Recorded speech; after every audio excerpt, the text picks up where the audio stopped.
पाकिस्तान के शिमाल में संगलाक पहाड़ों का एक तवील सिलसिला है। इन पहाड़ों में आबाद ज्यादातर लोग पठान कौम से ताल्लुक रखते हैं। यही वजह है कि इस सूबे का नाम खैबर पख्तूनख्वा रखा गया है। इन्हीं पहाड़ों में पिशावर और कोहाट के दरमियान वाक़े एक खूबसूरत वादी है जिसको दर्राए आदम खेल के नाम से याद किया जाता है, जहां अक्सरियत आफरीदी कबीला आबाद है। نو په دره کې زموږ د اصلي او د کویلې ډېر غټ روزګار دی او الحمدلله دا روزګار ډېر په مزو کې روان دی. ډېر د دنیا آل پاکستان خلک ورکې مشغول دي. ډېر مزدوران خلک پکې لګیا دي او خپله مزدوري کوي. دړي پکې د ورځې ښه خوسته او بعضې ښه خوشحاله خلک دي.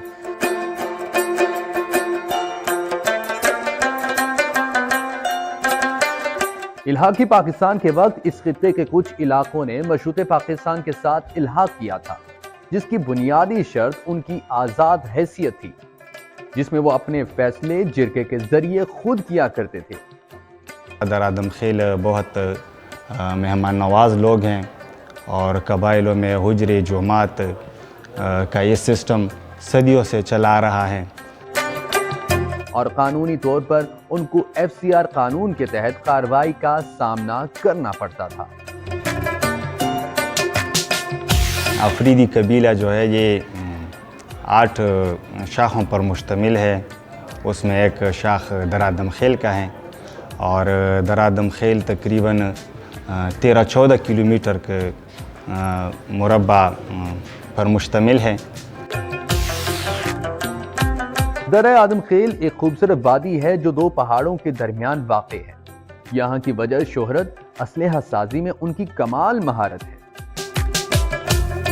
दर आदम खेल असली के कारोबार से बहुत मशहूर है और तकरीबन 90% लोग जो है ना ये असली के साथ वाबस्ता है। क़याम पाकिस्तान से कबल ही से यहाँ के लोगों का जरिया माश सिर्फ असलहा साजी था, जो आज तक जारी है।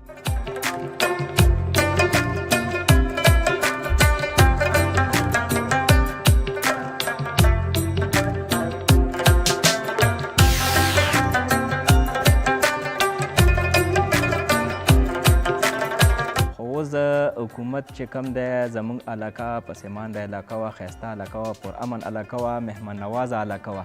موږ د دې علاقې دپاره یو قبایلي کمیټي جوړه کړې وه چې هغې کې به څه بدامني وشوه، څه ډز ډوز مطلب د څه مسله به پکې راپېښه شوه، نو هغه امن کمیټې ته به وینا وشوله. نو هغه په اتفاق سره د ردمخیلو په اتفاق سره مطلب ټول راغلل او هغې مسلې حل به پر امن طریقې سره راوستو.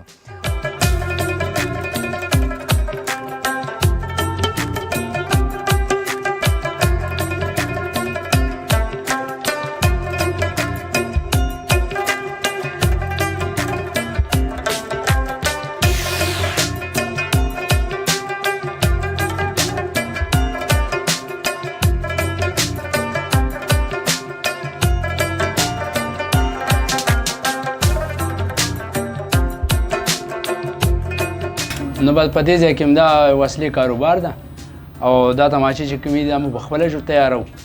هلکه د ماشین نه تیارې راشي باډیانې بیا د هغې نه بعد مو حساب کې خپله تیارو په سوانونو باندې دا د خپل همت کوو.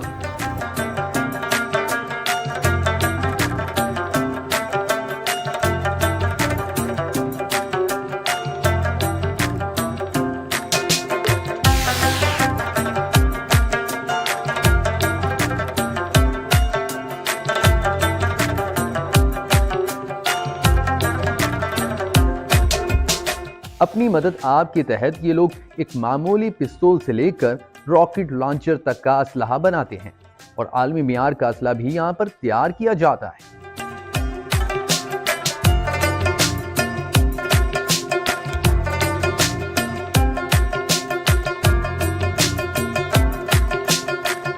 درې وسله خو بس ټول دا خو درې کاریګر دي پخوانه زمانو نه دا تماچې جوړوي او خپل هنر یې ده.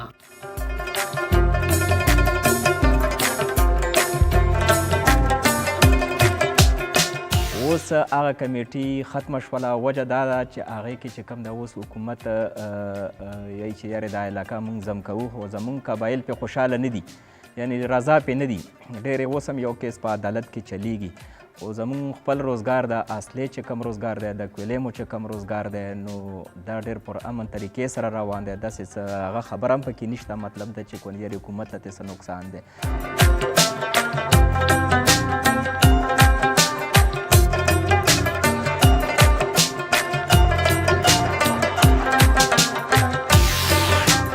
इंसान तो इंसान के रिस्क का ख्याल नहीं रखता, मगर कुदरत तो हर इंसान पर बराबर मेहरबान है. यही वजह है कि जब हमने उनसे उनके रिस्क का जरिया छीना तो कुदरत ने उनको कोयले की नेमत से आश्कार कर दिया और इन वीरान पहाड़ों में से कोयला निकल आया, जिससे यहाँ के लोगों को जरिया माश किसी हद तक मिल गया. او دا غر چې دی دا د ټنډي غر دی بره، په دې کې موږ د کولې کاروبار کوو. دلته دا کوله چې دا ډېره قیمتي ده، دا موږ راکوزو او مینونو کې بره کار کوو. کم سے کم داسې ووایه چې 1500 فوټ کته په دې مینونو کې موږ کار کوو. او دا کوله چې ده نو زموږ د شانګلې د کسانو نه بغیر دلته بل څوک دا نشي راویستی، ولې چې دې کې تجربه غواړي او ډېر په احتیاط سره دا کار کول غواړي.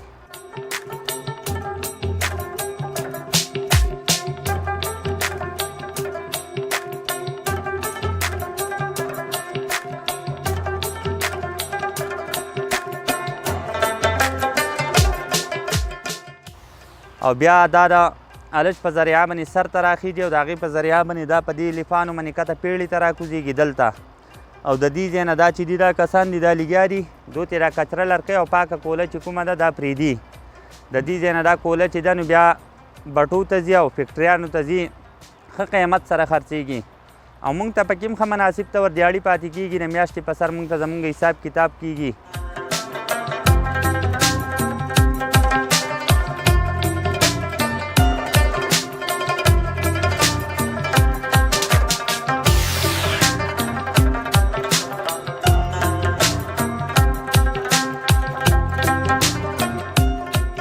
किसी भी इलाके में इस्लाहात के लिए जरूरी होता है कि वहां के अवाम को सबसे ज्यादा मुआशी रोजगार के मौके का बंदोबस्त किया जाए, मगर यहाँ की अवाम को एक बहुत बड़ी मुआशी रोजगार से तो महरूम किया गया, मगर मुतबादिल कोई जरिया रोजगार नहीं दिया गया, जिससे यहाँ की अवाम में बेचैनी फैल गई.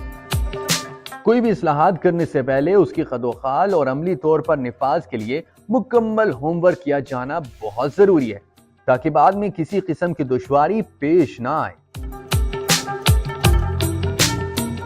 دا پټې ده، دا د لور نه رولی شیټ ده، دې له ویلې شي شیټ بیا د پریس په ذریعې سره تېنه دغه څیزه وځي، د پریس په ذریعې سره ایک پریس په ذریعې باندې دا تېنه وځي.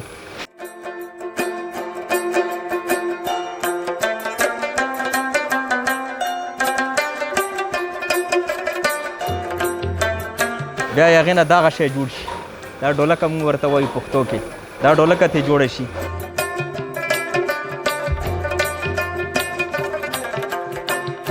دې کې دغه پټاخه ورولو چې دا فایر کوي ورکوټه شانتې ده، دا زیړ.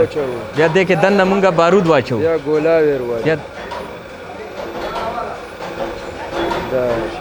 دغه شانتې ګوله ورشي. بیا دې کې بارود واچول شي، د بارودو سره سره بیا دا په پرسپین باندې بیا دغه ګوله ورشي، چې دا ګوله ورشي به دې ته رنګ منګ وشي او بیا دا تیار شي.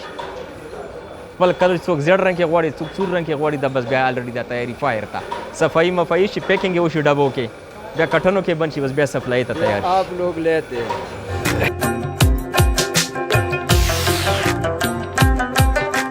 मगर वक्त ने करवट ली और पाकिस्तान में बैरूनी मुदाखलत की बिना पर दहशतगर्दी का सामना करना पड़ा, तो हुकूमत वक्त को यह फैसला करना पड़ा इन आज़ाद इलाकों को रियासत पाकिस्तान में शामिल किया जाए और इनकी तरक्की के लिए ज़्यादा बजट मुख्तस करके दीगर इलाकों के बराबर लाया जाए. मगर हुकूमत वक्त ने इन इलाकों की मुआशी तरक्की के लिए कोई मंसूबा ना बनाया, जिसकी वजह से ये लोग सख्त मसाइब का शिकार रहे। अगर फाटा के कबायली इलाकों को रियासत पाकिस्तान में शामिल किया जाना था तो इसको अवामी एतमाद के साथ अमल दरामद किया जाता, तो यहाँ की अवाम एक नए सिस्टम में अपने आप को एडजस्ट कर लेती।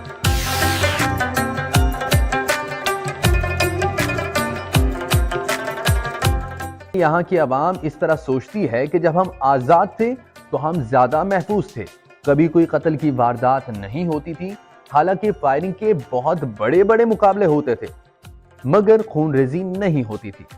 आज सूरत हाल ये है कि आए रोज कत्ल हो रहे हैं। इस तरह यहाँ की अवाम में यह तासुर उभरता है कि जब हम लोग चेक पोस्ट से अंदर धरा आदम खेल में दाखिल हो जाते थे तो किसी की जुर्रत नहीं थी कि वो लूट मार कर सके, मगर आज हम इस लिहाज से भी गैर महफूज हैं। ये सोच इंतहाई गलत है।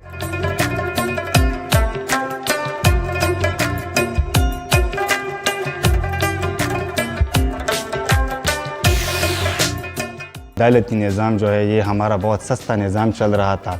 लोगों का आपस में जो मसला आता था तो हम हुजरे में बैठकर जरगी के सिस्टम से वो मसले हल कर रहे थे और उनमें बहुत जो है ना सस्ता इंसाफ मिल रहा था। हमारा मसला तकरीबन महीने हफ्तों के अंदर अंदर हल हो जाता था। ये सिस्टम हमारा बहुत ज़बरदस्त चला आ रहा था सदियों से, लेकिन अब ये मर्ज की वजह से वो सिस्टम तकरीबन ख़त्म हो चुका है।